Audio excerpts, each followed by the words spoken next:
Gente, é um prazer, como sempre, ter todos vocês aqui nos nossos eventos da BBC. A gente fica muito, muito feliz. Muitas vezes não tem só as nossas associadas, né, as pessoas que trabalham nas associadas, mas também tem o pessoal da sociedade, porque a gente abre esse espaço aqui de fato para que seja um local de conhecimento, um local de debate, para que todo mundo tenha mais acesso à informação, principalmente em temas como esse, que a gente acaba tendo um pouco mais de dificuldade de acesso das minúcias, dos nuances.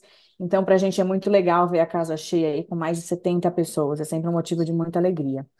E não sei se vocês sabem, a gente sempre faz esse tipo de evento, a BBC Talks, para falar de temas esparsos. A gente fala de cibersegurança, de tecnologia em geral, a gente fala de direito, a gente fala de projetos de lei, a gente sempre olha para os temas que estão mais latentes e que a gente entende que seria importante que todo mundo tivesse mais acesso. Então, o tema de hoje tem bem essa carinha ESG, essa carinha de governança, mas o viés que a gente quer dar aqui, eu, Aline e Daniela, que eu já agradeço super a presença, vou apresentá-las, mas já fico super grata por estarem aqui hoje, por serem especialistas no tema, é um viés de oportunidade.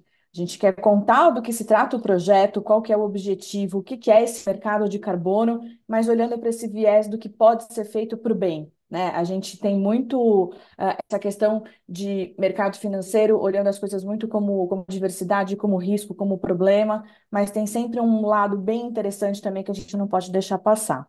Então, hoje o nosso tema é o mercado brasileiro de carbono e os impactos no setor financeiro, como o projeto de lei 2148 de 2015 pode consolidar o sistema de comércio de emissões de gases do efeito estufa e os seus impactos para o setor financeiro. Para quem não me conhece, eu sou a Carolina Rabelo, ou como diria meu pai, a Carol, porque ninguém me chama de Carolina. Eu sou a diretora jurídica de governança e de educação executiva da BBC. Tenho o prazer de estar na empresa há bastante tempo e podendo conviver com todos esses tipos de temas, né? Agora é mais, com mais tônica no ESG. Então, a ideia de hoje é que a gente fale um pouquinho mais sobre essa discussão toda do mercado, essa aprovação na Câmara, que aconteceu em dezembro de 2023, do projeto 2148 até então, que é esse sistema todo de comércio de emissão, né, que instituiu o sistema como um todo, e que visa aí, de uma certa forma, limitar a emissão desse tipo de gases por meio de negociação de ativos que representem reduções ou remoções desse tipo de gás na atmosfera. É importante a gente comentar que ele é inspirado em outras normas internacionais, principalmente do México e da União Europeia, e hoje em dia ele já tem um outro número. Ele já está no Senado, como ele foi aprovado na Câmara, agora ele é o projeto 182 de 2024. E aí, quando a gente olha a lei, para quem ainda não teve a oportunidade de olhar, ou para quem já olhou o texto, eu acho que as três principais perguntas são: o que que necessariamente vai mudar no mercado financeiro com essa nova legislação, olhando para dentro das nossas casas, né? O que que vai ser alterado no dia a dia das instituições financeiras e quais são as oportunidades e desafios para o setor? É claro que a gente quer dar sempre essa tônica mais otimista, mais positiva, mas a gente tem que olhar também a parte de riscos, né? Principalmente olhando para os nossos clientes. Então, acho que de tudo que a gente olha para o projeto, esses são os trend topics para essa discussão. Então, hoje a gente vai conversar com a Aline Ferreira, que é Head de Compliance no Citi Brasil. Ela é advogada especializada em Global Markets, docente líder do LLM de Mercado Financeiro e de Capitais no INSPER, e ela participou ativamente da consulta pública referente ao desenvolvimento do PL no Senado e na Câmara. Aline, super bem-vinda. Obrigada pelo convite, estou muito feliz aqui de fazer parte dessa conversa, viu? Obrigada. A gente também. E a gente também está com a Daniela Stump. Eu não sei se é Stump ou se é Stump, aí depois você Estou. me corrige. Stump, sócia de ESG Ambiental e Regulatório na DC Associados e coordenadora do curso de Mercado e Regulação de Carbono na Trevisan Escola de Negócios. Daniela, super prazer de ter aqui também. Obrigada, Carol. Pode me chamar de Dani. Também ninguém me chama de Daniela. Não, não Fica à consegue, né? É muito vontade. grande. Eu estou super feliz de estar aqui com vocês, né? Boa tarde a todos os participantes e contribuindo para esse tema tão relevante. Maravilha. Pessoal, a gente vai ter uma discussão por volta de 40 minutos, né? Já peguei 5 minutos só fazendo essa introdução. Elas vão falar 40 minutos de alguns temas que eu vou provocar. E no final, por volta de 15 minutos, a gente vai abrir para perguntas no nosso chat. Então, por favor, já comecem a mandar as dúvidas que já tiverem ou ao longo das falas delas, por favor, já coloquem para que a comunicação pegue as perguntas e me passe, e no final a gente possa responder, tá bem? Então, vamos começar sobre a introdução do tema. Eu acho que a gente precisa contextualizar um pouco melhor a nossa audiência, só dei uma pincelada. A gente tem uma audiência bem diversa aqui, né, de vários níveis, vários cargos, e também nem sempre todo mundo é de mercado financeiro. Então, eu queria ouvir primeiro da Aline o que é o projeto que foi aprovado na Câmara dos Deputados, quais são os objetivos desse projeto e o que que já de fato a gente tem de concreto, o que que já foi aprovado, Aline? Vamos lá, a gente tem um projeto de lei que visa estabelecer limites para a emissão dos gases de efeito estufa no país. A ideia principal é a gente poluir menos, né? E a gente vai fazer isso através de uma sistemática que o Brasil está escolhendo, que muitos de vocês vão ouvir e se lerem a respeito do tema, vão ver que tem diversas maneiras de fazer isso. O Brasil está escolhendo o sistema que a gente chama de cap and trade. Então, você limita a emissão e permite que sejam transacionados direitos de emissão e direitos e créditos relacionados à redução de emissão. Então, eles tanto geram limites para a indústria, como permitem que, dentro desses limites, se você precisa de mais do que a cota que lhe foi atribuída, você possa comprar direitos daqueles que estão usando menos do que a cota que lhe foi atribuída.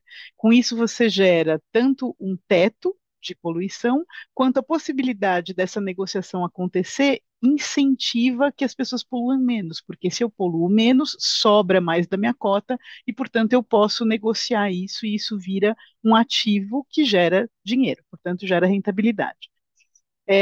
O Brasil está trabalhando com isso através das cotas brasileiras de emissão e dos certificados de redução, né, no projeto de lei. Se a gente olhar, o projeto de lei ele foi estruturado com base nisso.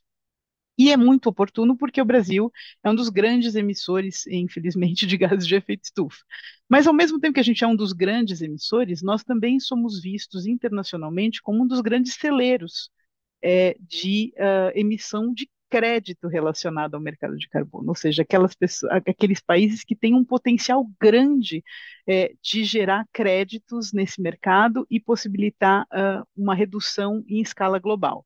Então, esse projeto de lei ele ajuda tanto a criar o limite quanto a gerar essa transação dentro do país e a gente espera fora do país também, operando com o mercado internacional. Não sei, Dani, se você tem alguma complementação, fica à vontade. Obrigada, Aline. Enfim, esse projeto de lei que agora tramita no Senado é um projeto de lei bastante maduro, passou por bastante discussão, né, da sociedade civil, né, das empresas, enfim, dos desenvolvedores de projeto. Então, nesse projeto de lei, a gente já tem uma estrutura de um registro, né, dessas cotas brasileiras de emissões e dos créditos de carbono, né, que vão poder compensar as emissões daqueles que passam das suas cotas, né?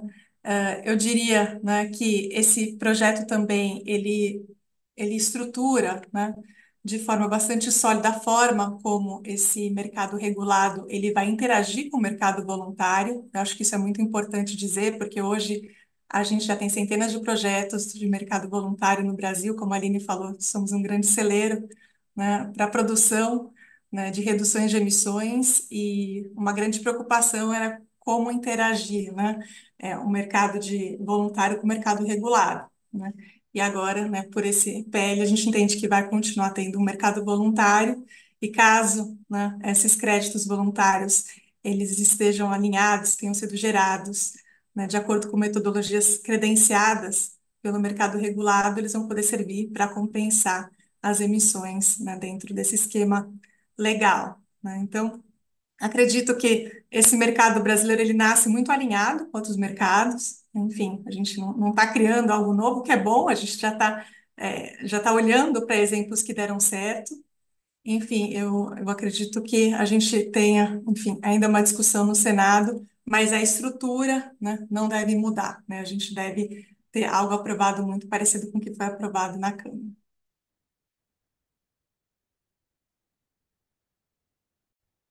Estou falando aqui com o Muti.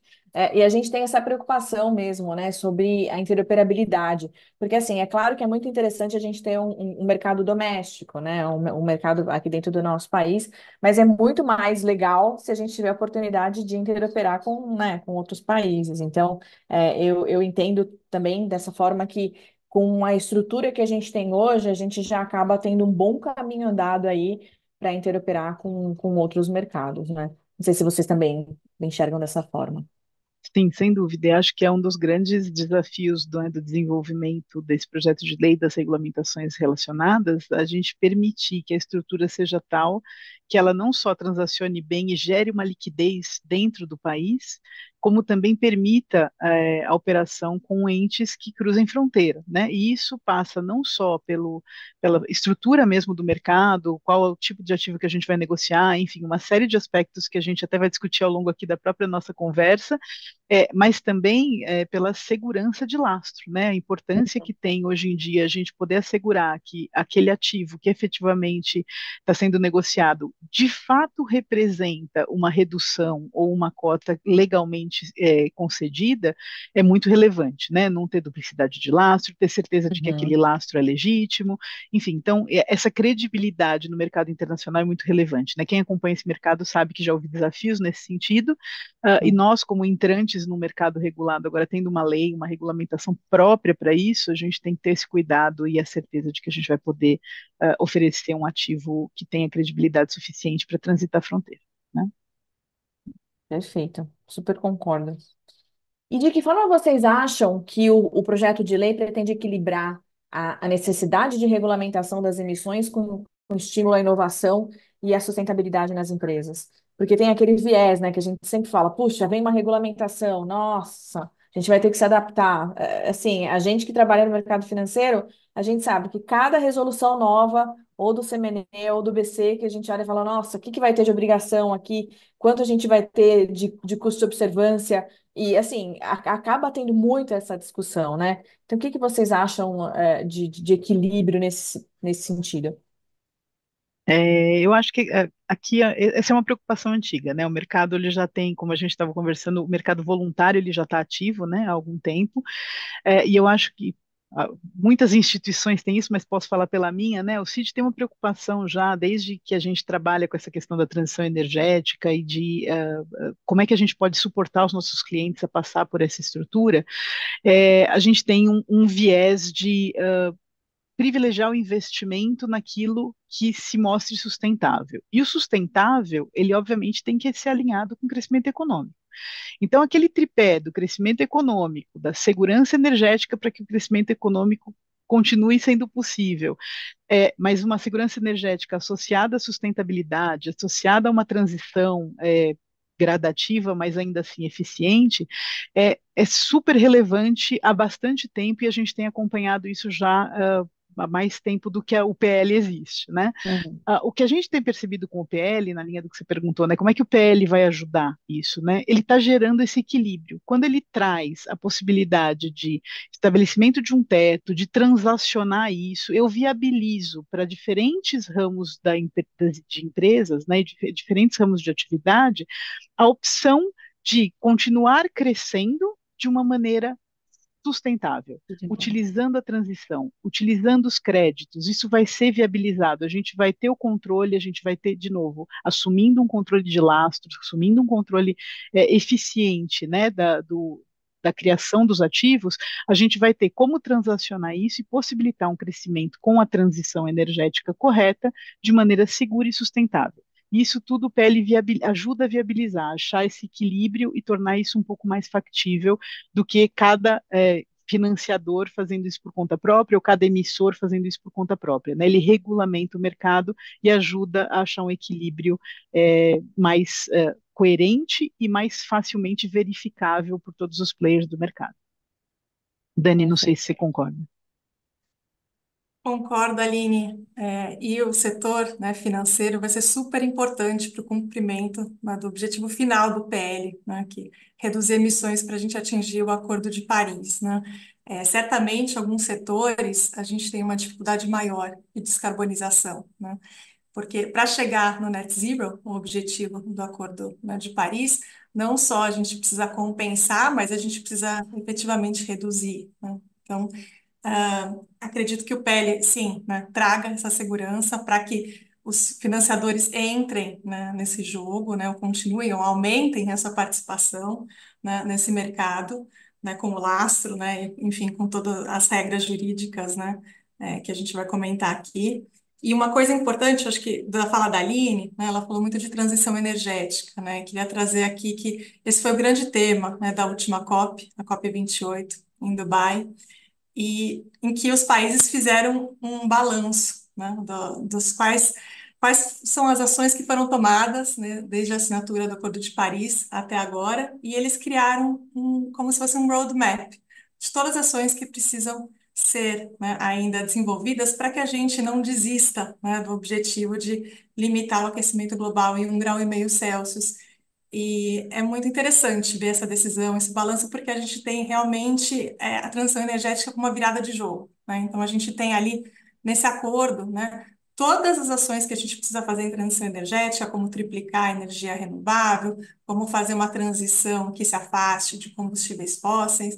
Enfim, é super rica essa decisão e eu penso que para um financiador, né, ela é super útil para entender quais que são os investimentos tidos como verdes, né, sob o ângulo do Acordo de Paris. Então, se a gente tinha lá atrás uma convenção que ainda não era muito aplicável, né, na prática, agora eu acho que a gente tem uma sinalização, né, de onde a gente tem que investir, né?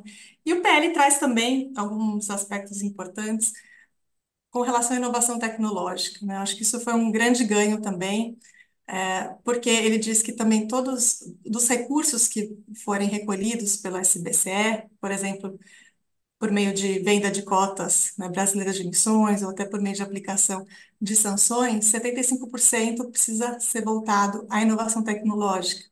Isso é importante, a gente precisa de incentivo, né? A gente não pode ter só custo, né? Porque a gente sabe como vai ser difícil, né, mudar, né, por exemplo, setores de transporte, né, no Brasil, que é grande emissor, né? Uhum.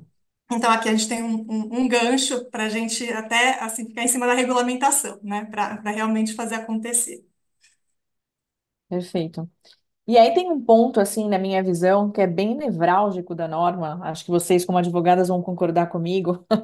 A gente acaba sempre se debatendo quando chega alguma coisa nova, digamos assim. A gente sabe que não é novo, porque há muitos anos a gente vem acompanhando a discussão, não só aqui no Brasil, mas fora, que é a questão da natureza jurídica. Sempre que tem a ver natureza jurídica, é aquela situação em que a gente vai e volta e coloca o ponto e traz o conceito. Enfim, tem muito desafio importante no projeto, e na minha visão, eu creio que destacar a natureza, criar, delimitar, digamos assim, definir a natureza jurídica é um dos pontos mais complexos no sentido do ativo do mercado de carbono. Qual que é a importância, na visão de vocês, desse ponto para o mercado financeiro? Total. Vamos lá. Absoluta, a importância Bom, se absoluta. perguntar para uma advogada qual é a importância da natureza jurídica, a gente vai ficar É aqui 2 tudo. horas e não vai terminar, né? Mas, enfim, eu acho que assim, a importância da natureza jurídica, que é determinante, a meu ver, e considerando especificamente que é um mercado nascente também, né, a gente precisa ter atenção a muitos aspectos relacionados a essa definição legal, né? Temos o privilégio de dizer que talvez pela primeira vez a gente não esteja, ou por uma das primeiras vezes, a gente não está sozinha nessa dúvida, né? O Brasil e muitas jurisdições, eu não sei quantos de vocês acompanham outras jurisdições, mas a gente, né, como aqui do Citi, a gente tem uma posição global, a gente conversa com os nossos pares aqui, a gente vê que essa dúvida é uma dúvida que está espalhada pelo globo. Não é muito fácil de você definir a natureza jurídica de uma coisa tão inovadora, né? É algo novo, é algo que a gente está construindo e cada jurisdição está achando o seu caminho. Dito isso, nosso PL originalmente tinha trabalhado com a escolha de tratar como valor mobiliário, né, o ativo. E depois a gente teve uma mudança, a parte de mercado voluntário saiu sem essa determinação agora para a próxima fase da análise, e sei que esse ponto está sendo extremamente discutido. Qual é a relevância dessa definição, né? Indo um pouquinho no seu ponto, né? Por que isso é tão importante, né? Primeiro ponto é assim, todas as vezes que você negocia um certificado ou um título que representa algo mais, você tem que ter a segurança jurídica de verificação de lastro, que a gente até já falou aqui em perguntas anteriores a respeito desse tema, e de que você vai conseguir transacionar alguma coisa que reflita de fato o valor que você está investindo naquele ativo.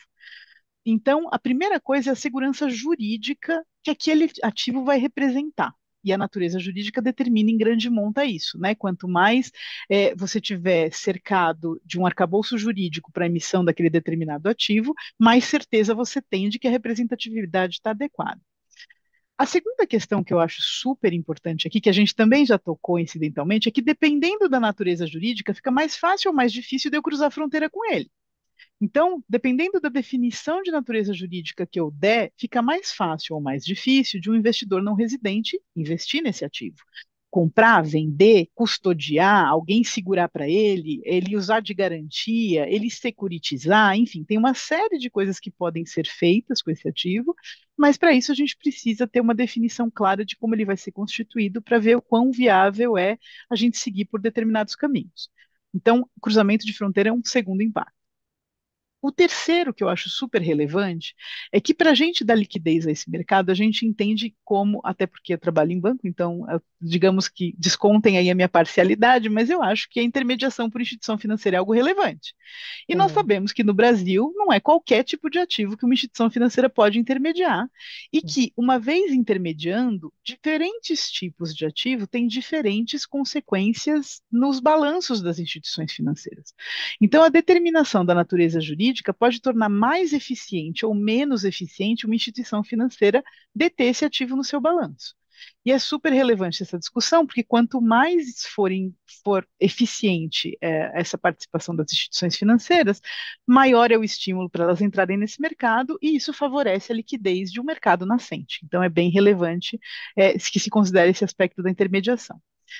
E talvez o último ponto só que eu gostaria de mencionar antes de passar para a Dani aqui é a questão do custo de observância. Né? A gente pode achar um negócio que é juridicamente seguro, que transaciona a fronteira super bem, que permite a intermediação para a instituição financeira, só que é caríssimo e inviável para o emissor que vai entrar nesse mercado. De novo, é um mercado nascente, então a gente tem que tomar cuidado com o custo de observância, que você já mencionou também, né, Carol, quando você falou lá no Uhum. começo, a preocupação com o custo de observância. Então, a gente equilibrar tudo isso e pensar num caminho para viabilizar tudo isso, eu acho que é essencial para que o negócio crie tração. Senão, a gente vai ter muita dificuldade de fazer o mercado andar antes dessa definição ser efetiva. Né? Não sei, Dani, por favor, fica à vontade para complementar, mas acho que esses são os principais aspectos que me ocorreram aqui. Não, e eu concordo, até burlando um pouco a Dani, vai À contando a Dani vontade, Carol. rapidinho. Eu concordo super, porque assim, quando a gente olha para o nosso universo de associadas, por exemplo, nós somos 120 instituições financeiras que fazem parte da BBC. Eu falo nós porque, enfim, é a nossa casa, né, a associação. Então, assim, quando a gente olha para esse universo, né, de instituições, a gente tem vários tipos de instituições. Antigamente a gente só tinha bancos e financeiras. Hoje a gente tem, assim, uma vastidão de naturezas jurídicas de instituições financeiras. Então, é importante que seja muito bem determinado e definido, na minha visão, como vai funcionar essa natureza jurídica para que todo mundo tenha o mesmo tipo de acesso de possibilidade. Porque não é que uma instituição ela participa de uma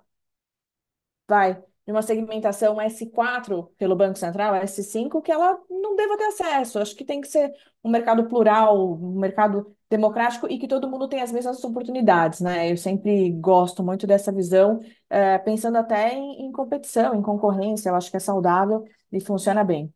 Dani, desculpa te cortar, mas só para não perder o gancho da oportunidade.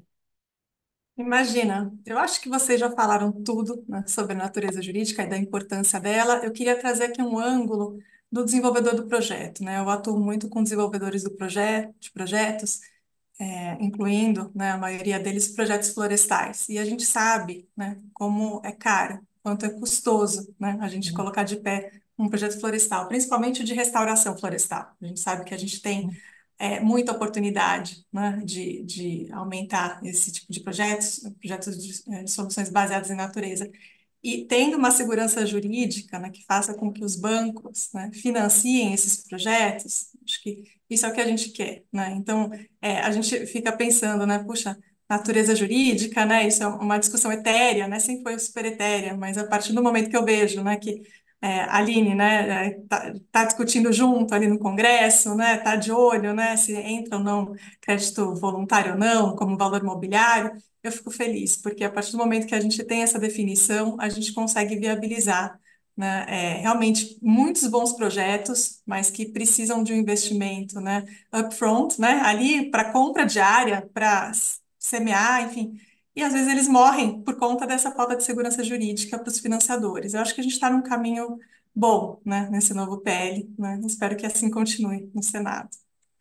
Concordo. É, porque a gente sabe que tudo pode mudar, né? A gente que acompanha bastante essa questão de legislação, de processo legislativo, na verdade, sai uma coisa da Câmara, quando vai para o Senado, a gente olha e fala, mas, gente, por que que mudou? Então a gente tem que, de fato, torcer aí para seguir nessa boa toada. E aí, olhando para o lado de problema, digamos assim, né? Olhando para desafio, o que que vocês acham que essa nova norma, quando de fato virar lei, vai trazer para o setor financeiro? Assim, quais são as dificuldades que vocês assim viram e falam, puxa, isso aqui pode pegar, ou vai ser um ponto mais nevrálgico para a gente tratar como banco, como instituição? Bom, além da definição da natureza jurídica, né, que já traz a reboque aí um monte de desafios, eu acho que o primeiro vai ser como é que vai ser o tratamento tributário desse ativo. Acho que é uma coisa relevante que a gente não adianta a gente querer antecipar uma discussão, mas ela em algum momento vai precisar vir e a gente, né, vai fazer parte aí do estímulo, enfim, desse mercado. É, o quanto a sistemática, o sistema de atribuição de cotas e a discussão entre indústrias, enfim, o quanto isso vai nos ajudar a viabilizar o atendimento dos compromissos internacionais assumidos pelo país. Eu acho que isso é um desafio grande que a gente precisa verificar. A gente sabe, por exemplo, que tem setores que estão fora da norma e a gente sabe que isso pode dificultar o atingimento, né, das nossas metas mesmo como país. Então, isso é um desafio Uhum. colocando aqui como desafios para o setor financeiro, não é só para o setor financeiro, é um desafio total que nos inclui. Então, é uma coisa que a gente precisa pensar em como é que a gente faz para atingimento disso, considerando setores que ficaram fora aí do normativo, pelo menos nesse primeiro momento. E tem a questão da interoperabilidade, né? Porque assim, a gente tem uma preocupação muito séria de segurança jurídica local, a gente precisa saber que isso funciona, o lastro, etc, etc. Mas como é que isso se coaduna com coisas que já estão rodando no mercado internacional? Então a gente sabe que já existem critérios, a gente sabe que já existem metodologias, a gente sabe que já teve coisa que não deu tão certo. Enfim, como é que a gente consegue fazer essa nova norma, porque a hora que a gente coloca na lei, a flexibilidade diminui muito, né? E como Uhum. é que a gente consegue acompanhar o dinamismo de um mercado que também está evoluindo lá fora, né? E se a gente não acompanha esse dinamismo, se a lei nos engessar, vamos colocar dessa maneira, eu tenho um mercado que evolui lá que eu não consigo acompanhar na mesma velocidade aqui. Então, Perfeito. embora a gente tenha um grande mercado, nós sejamos grandes o suficiente para fomentar esse mercado e iniciar o seu desenvolvimento, a gente sabe que grande parte da demanda está fora do país, né? Eles nos olham como um grande ofertante porque eles têm uma demanda muito grande lá fora e eles sabem que eles vão precisar poder contar conosco. Então, se a gente não conseguir esse dinamismo, essa interoperabilidade acaba ficando fragilizada e a gente acaba tendo mais dificuldade de se aproveitar desse momento, digamos assim, que o Brasil pode ter nesse mercado. É um mercado que realmente a gente pode brilhar e a gente tem que saber aproveitar essa oportunidade de fazer isso, né? Não sei, Dani, por favor, fica à vontade para complementar. Olha, Aline, eu complementaria com um ponto da regulamentação da lei, né? A gente sabe que a lei, ela deixa bastante ponta solta, como você disse, não dá para detalhar tudo, porque senão a gente engessava, né? É. Mas existem ainda muitos pontos a serem detalhados e essa regulamentação deve sair de 12 meses até 24 meses. Então, acho que tem um caminho bastante importante, né, de regulamentação, via decreto, né? Então, a gente realmente precisa entender como vai ser a alocação da CBS, né? Isso, enfim, ainda não está detalhado, né? A gente precisa entender um pouco melhor aí a questão de interoperabilidade do mercado, né, interno com o mercado de Paris, como é que vão se dar as autorizações para que a gente possa exportar os ITMOS, até vi no chat que alguém já falou os famosos ITMOS, ou seja, aquelas reduções de emissões que a gente faz aqui no país e pode exportar, né? Existe uma série de detalhes, né, operacionais que fazem toda a diferença, né? Então, acho que o primeiro desafio é a gente regulamentar, né, para que a gente tenha de pé e com uma implementação com segurança jurídica, né? Um outro ponto é a governança, né, da SBCE, né? A gente já tem uma estrutura de governança, né? A gente tem ali a previsão de um órgão superior deliberativo, né, de um órgão gestor e de um órgão consultivo, já com essas competências bem definidas, né? O setor privado, ele está representado no órgão consultivo, ou seja, não é um órgão deliberativo, mas ele vai ser consultado para temas relevantes. E eu acho super importante que isso funcione dessa forma, porque, como a Aline falou, a gente já tem muitas práticas e boas práticas lá fora que o setor privado já vem operando, tanto no desenvolvimento de projetos, quanto no financiamento, né, de descarbonização, e realmente o setor tem muito a contribuir, o setor privado, né? Então, eu espero também que na regulamentação e no funcionamento, né, desse sistema, realmente haja uma participação do setor privado para que a gente não tenha uma lei que não consiga ser aplicada, né? E no Uhum, direito ambiental, né? E aqui só concluindo, a gente sabe que quando a gente tem uma lei de difícil aplicação, ela vai ser judicializada, né? A gente teve esse uhum. Código Florestal, Política Nacional de Resíduos Sólidos. Então, o quanto mais a gente tiver esse diálogo com o setor privado, né? Melhor, né? Melhor para o clima, né? E melhor para toda a sociedade, né? E a judicialização, obviamente, impacta a segurança jurídica. Então, a primeira Super. judicialização que tiver alguma decisão contrária, todos aqueles ativos relacionados com aquele tema vão ser colocados em dúvida, o preço vai despencar, enfim, tem uma série de aspectos que Uhum. vem a reboque dessa sua fala. Então, concordo totalmente, Dani. Tanto a questão da judicialização, quanto também a norma ficar inócua, né? A gente tem esses dois Sim, paralelos. De repente, não o pegar, né? A lei que enforcement, não pegou. exatamente, fica com baixo enforcement, e aí a gente olha e fala, tá, legal, tá aí o sistema. E aí, né? Eu acho que tem uma questão muito legal que a Aline comentou no início, que é o timing, né? A gente está numa maré legal, numa onda bacana. Acho que faz total sentido. E eu até tenho uma crítica pessoal, né? Quando a gente imagina o seguinte, que a norma ela vai chegar e a gente vai precisar de tantos meses para regulamentar, eu fico super tensa, assim, do tipo, nossa, será que vai arrefecer o assunto? Eu sempre tenho muitas questões em relação a, ok, a norma está vigendo, e aí alguém regulamenta em X tempo. Você fala, nossa, mas tudo isso, pensando em oportunidade mesmo, né? Porque tem norma que a gente olha e Sim. fala, nossa, quanto mais demorar, melhor, né, pro nosso setor, mas essa eu acho que é uma grande oportunidade para a gente fazer negócio, né? E aí, pensando em negócio, o que que vocês acham de oportunidade que essa legislação vai trazer para o setor financeiro, de business mesmo, assim, o que que vocês pensam? Muita coisa, né? Eu acho Muita que é muita coisa, coisa. um Eu acho que assim, balãozão, vamos né? lá. Nossa, abre um balão. Mas quanto tempo a gente tem? Mais 1 hora e meia, né? Vamos Vamos lá. conversar. Rapidinho aqui, para ser rápida, para também passar aqui para a Dani. Mas eu acho que assim, eu já falei bastante de intermediação. A gente vê uma mesa de trading bastante bem sucedida, digamos assim, fazendo a intermediação, colocando esses ativos, negociando no secundário. Obviamente, a estruturação para a emissão no primário, então a gente também pode ajudar na emissão, na linha do que a Dani falou, financiamento de projetos, securitização, obtenção de investimentos, fazer oferta vinculada a isso. Esses ativos podem passar a integrar fundos, passar a integrar índices. A gente entende que existe uma possibilidade grande de financiamentos que sejam beneficiados por uma KPIs, né, como a gente chama. Então, a gente faz verificações de fatores que demonstram sustentabilidade, demonstram adesão a uma transição energética ou a qualquer outro tipo de linha ESG que a gente tenha, né? E a gente pode fazer com que esse financiamento se torne mais barato, porque eu tenho financiadores que estão dispostos a receber menos se você tiver o benefício da menor poluição e de uma adesão a uma política sustentável. Então, a gente tem uma infinidade, eu diria, de possibilidades de caminhos, coisas que a gente hoje ainda nem imagina. A gente está discutindo paralelamente a essa norma, sabemos também, a gente até pode, de novo, papo para outra live, mas a questão toda dos ativos virtuais, se você juntar mercado de carbono com ativos Uhum. virtuais, também tem um outro mundo para a gente discutir.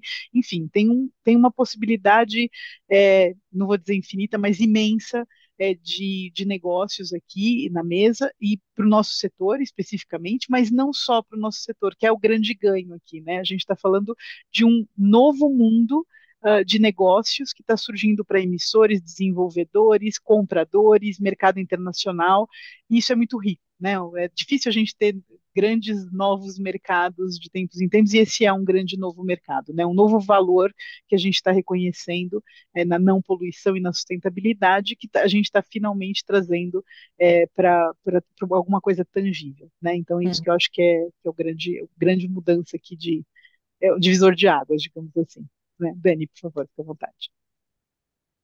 Eu vejo grandes oportunidades também para o setor financeiro, né?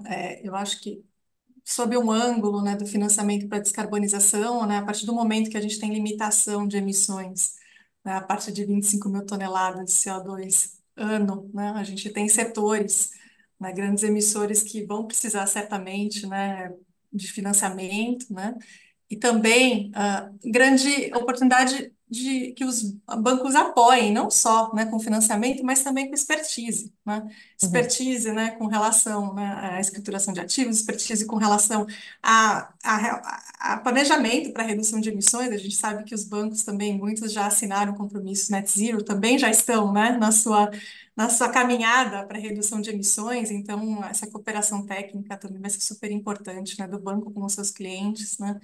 E um outro ponto, né, é a possibilidade da gente ter a segurança jurídica, como a gente já falou, mas para ter estruturas mais sofisticadas de financiamento, né? Como eu disse, os projetos de carbono realmente eles precisam de um valor vultoso, né, para ficarem de pé. Então, acho que a gente vai ter aí a possibilidade de entrar em outros setores, né, que são mais custosos, mas que a gente vai enfim, o céu é o limite, né? Acho que né, tanto da parte de descarbonização quanto da geração de créditos de carbono, a partir do momento que você consegue, né, ter uma segurança jurídica para que o banco detenha, né, esses créditos de carbono, isso pode ser lastro, né, dos financiamentos. Então, eu vejo assim com ótimos olhos e eu acho que o setor financeiro vai ser um super player, né, nesse mercado.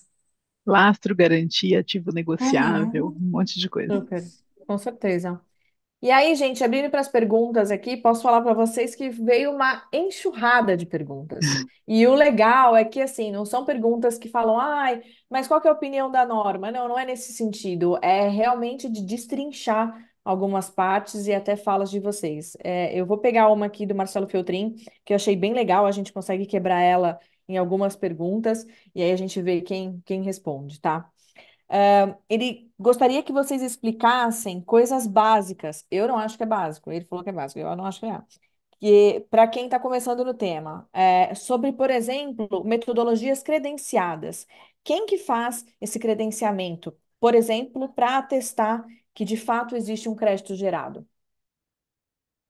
Eu achei essa bem Então, lá legal. fora nós temos certificadoras, né? Entra um pouco na linha do que a gente falou com a interoperabilidade de lá de fora, né? Hoje, aqui a gente vai ter o SPCE que vai cuidar de determinar como é que as metodologias vão ser estabelecidas, e a gente vai ter uma série de discussões locais para que isso seja feito, mas o mercado voluntário hoje já está aí, né? O que a gente estava falando agora há pouco. E a gente tem certificadoras lá fora, né? E essas certificadoras hoje elas já têm metodologias próprias, elas têm um sistema de diligência, elas exigem que você mande uma série de documentos para demonstrar certos aspectos, elas interagem com aqueles emissores para ela ter a certeza da existência do lastro.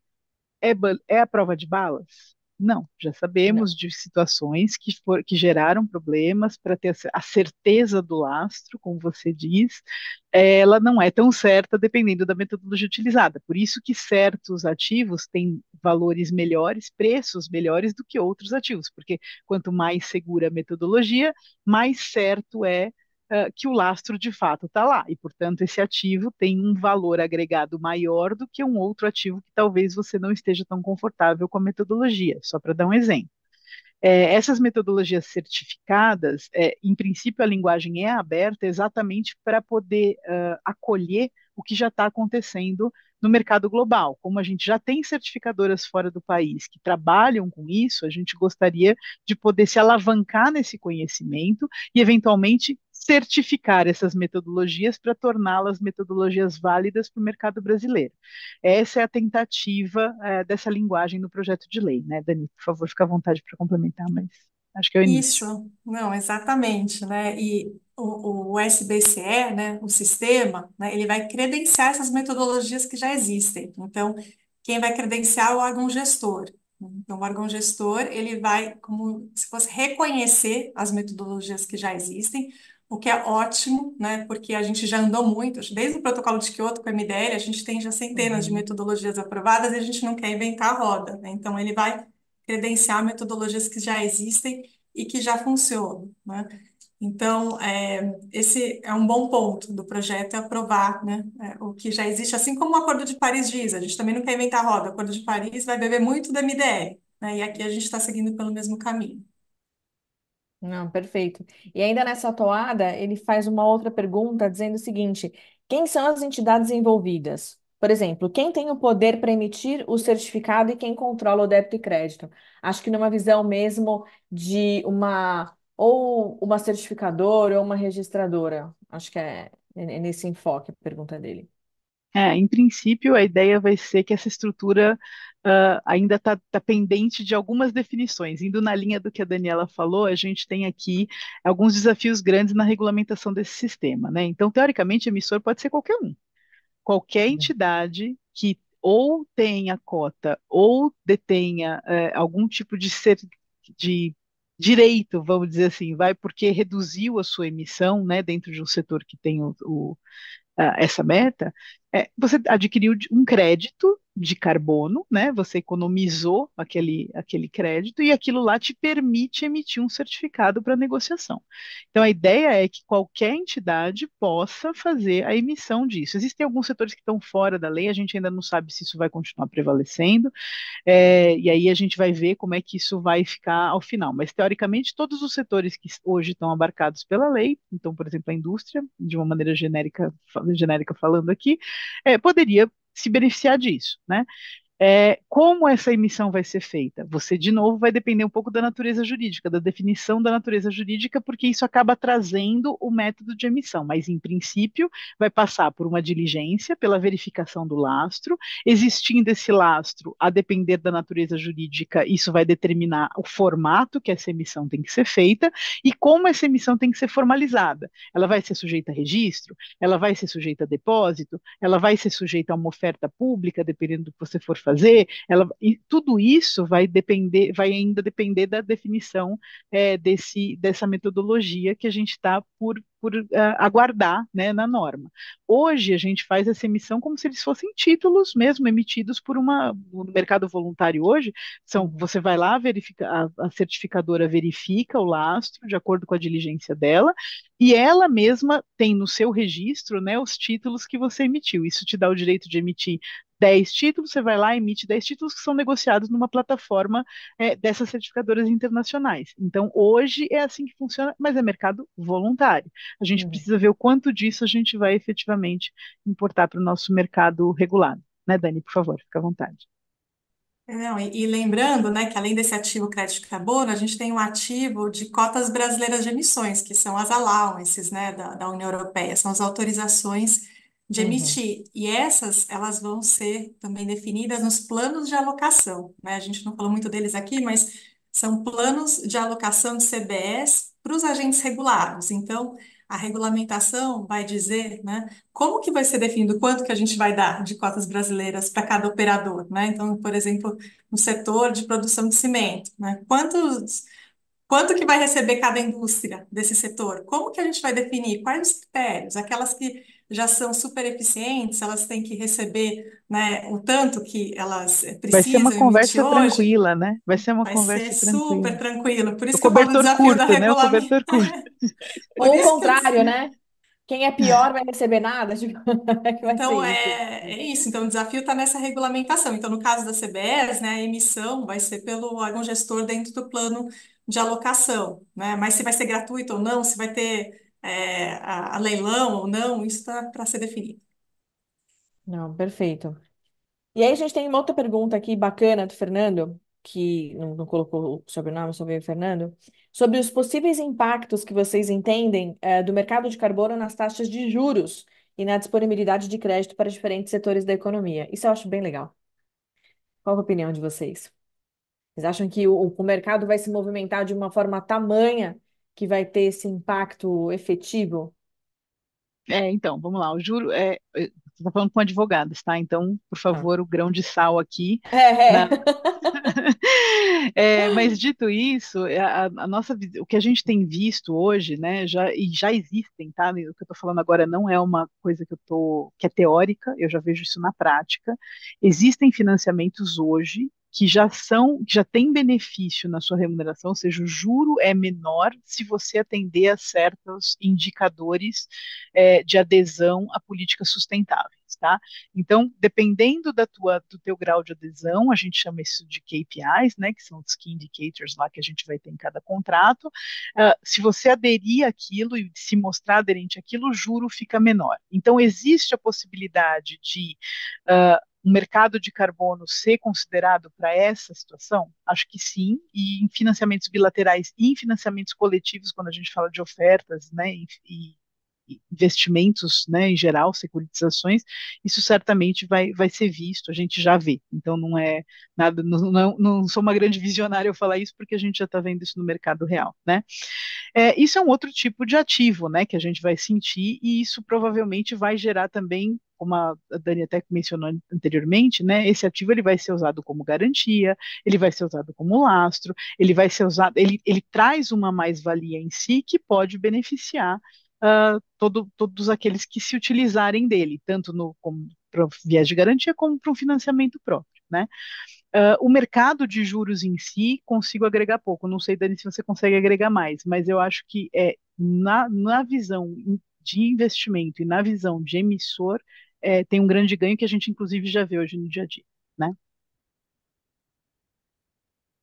Não, essa parte de juros, realmente, Aline, não é a minha praia. Mas o que eu queria dizer é que, certamente, né, quando a gente tem empresas que estão em conformidade, né, com essa lei, né, a gente vai ter um risco menor, né, e isso vai ser um risco menor para o banco, e a gente vai ter, né, como lógica, né, o racional é a gente conseguir reduzir os juros também, né. Então, a gente vê hoje, né, que existe sim, né, na prática, eu vejo os meus clientes passando por escrutínio, né, de quais são os riscos climáticos, né, da sua atividade, tanto riscos físicos, o quanto que aquela atividade vai ser impactada pelas mudanças climáticas, quanto de transição, né, aquelas indústrias são muito poluidoras e vão ter dificuldade, né, de reduzir as emissões, essas certamente, né, vão, enfim, não vão ter tantos benefícios quanto as outras que já estão correndo atrás, né, já sabem quantas são suas emissões, quanto pode reduzir isso, deve ter, né, benefícios aí no financiamento. Concordo. E tem mais. Gente, tem muita pergunta. Vocês não estão entendendo, porque tem um rol de perguntas para fazer. Estou pegando aqui, a gente tem mais 8 minutos. Vou falar do Rodrigo Giacometti. Pergunta para Dani. Imaginando que a empresa excedeu a cota, essa compensação de excedente poderá ser compensada 100% no mercado voluntário? Tipo o projeto VCS? Ou existirá alguma exigência que a porcentagem dessa compensação deva ser feita via mercado regulado? Ele agradeceu e deu super parabéns pela pauta. Obrigada, Rodrigo. Acho que esse ponto é super importante. No plano de alocação que eu comentei, né, vai estar ali descrito qual que é o percentual, né, das reduções de emissões que vão poder ser compensadas, porque lembra que o fim da lei é reduzir emissões, né, a gente chegar no net zero. Então, a empresa não pode só contar com a compensação, né? Então, ali no plano de alocação, que vai ser regulamentado, vai dizer qual que é o percentual que a empresa pode se valer, né, de crédito de carbono, se vai ser 20%, 25%, 30%, isso ainda não está definido, e é bom que na regulamentação a gente fique de olho como isso vai ser regulamentado. Outro ponto, né, da sua pergunta que me chama a atenção é que O crédito de carbono, né, voluntário, ele só vai poder ser usado uma vez que ele é absorvido por mercado regulado, né, uma vez que a gente tenha a sua emissão por meio daquela metodologia credenciada que a gente comentou e o registro no sistema. Então, não vai ser automático. A gente, né, o operador, ele não vai poder apresentar um crédito da Verra, por exemplo, né, e falar que está cumprindo, né? Uhum. Vai ter que ganhar a capinha, né, do mercado regulado para que ele seja válido, tá certo? Um dos grandes desafios da norma, né, Dani? A gente também É. fazer essa transição entre o mercado Uhum. voluntário e o mercado regulado para a gente ter a certeza, né, da equivalência ou como vai funcionar a equivalência desses créditos, né? Perfeito, é isso aí. Perfeito. E aí, a Jordana pergunta para a Dani também. Como você acha que as instituições financeiras, Dani, podem colaborar com as empresas para a transição dessa, digamos, nova economia de baixo carbono, incentivando práticas mais sustentáveis? O que você acha que os bancos podem fazer dentro de casa, de certa forma, para incentivar, enfim, levar os seus clientes aí para um lugar melhor, vai? Obrigada pela pergunta, Jordana. Bom te ver aqui também. Olha, é um papel fundamental, né? Como eu disse, assim, eu acredito que a parte de assessoramento, né, de ajudar a empresa, né, a se planejar, né, e fazer as contas, né, entender qual que é o custo, né, para a redução do carbono é uma das principais, né, além do financiamento, né? Eu entendo que para que a empresa possa tomar decisão, né, ela tem que não só entender quais são as suas emissões, né, por meio de inventário, muitas empresas já fazem inventário, mas tem que aprender a precificar o carbono, né? Ou seja, entender quanto custa reduzir aquele carbono, para ter a decisão, eu vou reduzir internamente ou vou comprar crédito de carbono? E eu entendo, né, que as instituições financeiras e as associações das instituições financeiras, como a BBC, têm esse papel, né, de capacitar, né, as empresas, né, a tomar essas decisões econômicas, né, além de, né, financiar depois. Então, assim, criar um plano de descarbonização, né, passando por esse passo a passo, é o primeiro desafio do mercado e acho que é o primeiro desafio que os bancos podem tomar para si, né, por conta da sua maturidade em temas econômicos e já por ter passado, né, lá fora, né, Aline, acho que até os bancos que estão aqui têm subsidiários lá fora, enfim, que Uhum. podem, né, já agregar, né, nesse conhecimento. E Sem toda dúvida. precificação de mercado ajuda, né? Porque, como você falou, as empresas elas vão ter que tomar uma decisão mesmo de qual é o melhor jeito, economicamente falando, para seguir adiante, né? E para isso, ela tem que ter a calculadora, ela tem que entender como é que ela calcula o impacto que ela tem, né? O carbon print dela. Então, isso é todo um mecanismo que ela tem que desenvolver internamente para poder ser capaz de precificar e ver o preço no mercado. Se o preço dela interno é, né, comparado com o preço de mercado, o que que vale a pena ela fazer 100% internamente ou ela usar a possibilidade, né, de adquirir via crédito de carbono. Então, é uma conta que precisa ser feita e acho que sim, acho que vários de vocês já são parceiros, né, muitas empresas já são parceiras de bancos e fazem isso em outros tipos de projeto, né, quando você vai fazer algum tipo de project finance, etc., você tem uma questão de precificação, você tem uma questão de avaliação, você tem uma questão de diligência, vai ser mais um projeto como esse, né? Então, acho que é um caminho aí que todos os bancos com certeza vão estar disponíveis para os seus clientes, né? É de interesse de todos, inclusive pela pauta, né? Que é uma pauta que todos os bancos estão de uma maneira ou de outra comprometidos também. Sem dúvida. Gente, a gente tem 3 minutos. Tem um monte de pergunta aqui. Eu vou fazer a última pergunta, que vai para vocês duas. E aí, infelizmente, a gente tem que ir para o encerramento, porque todo mundo tem outros compromissos. Mas, de repente, a gente até chama uma nova rodada, a gente fala mais do assunto. E é claro que o ponto nevrálgico é a questão da natureza jurídica, né? E aí, a Mônica Libório fez uma pergunta para vocês duas, no sentido do entendimento. Para vocês, as definições do projeto de lei para a natureza jurídica dos instrumentos, né, para o sistema brasileiro como um todo, é, fica suficiente?